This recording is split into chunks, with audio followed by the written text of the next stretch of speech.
Ancient Rome, an empire whose borders stretched from the sands of Africa to the cold coasts of Britannia. But how did the Romans learn about lands beyond their possessions? How did they plan their conquests?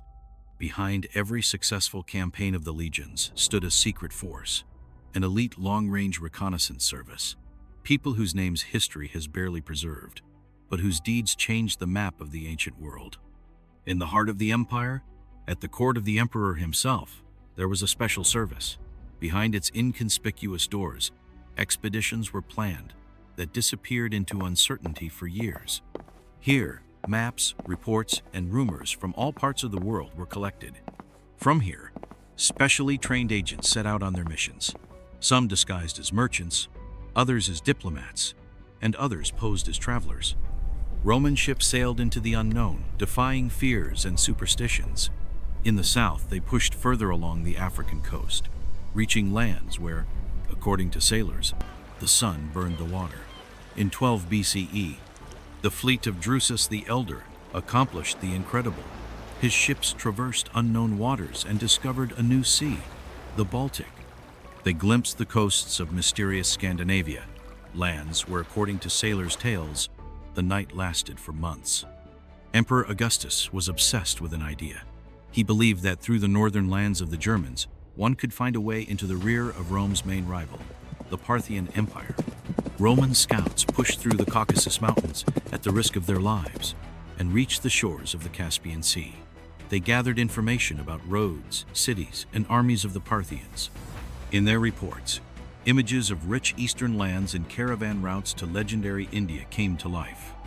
19 BCE, Proconsul Cornelius Balbus receives a secret order to explore the depths of the African desert.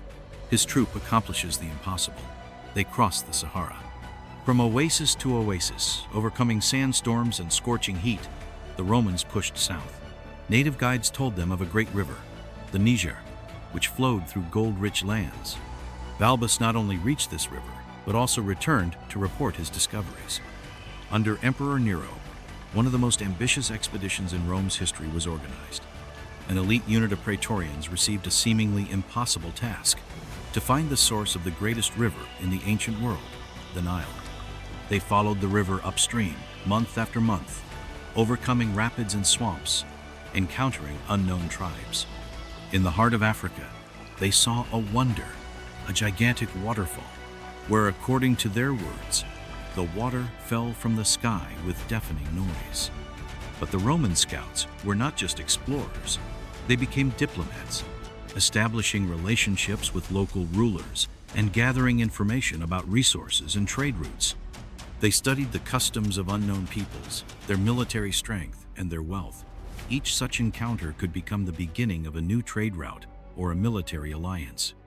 Upon their return to Rome, the scouts shared their discoveries with the greatest thinkers of their time. The philosopher Seneca listened to their stories. The historian Pliny the Elder read their reports. Thanks to these nameless heroes, the Romans learned of the existence of distant lands and peoples. Their discoveries formed the basis of the geographical knowledge of the ancient world and became the guide for future generations of explorers. The history of Roman long-range reconnaissance is a story of human courage and thirst for knowledge.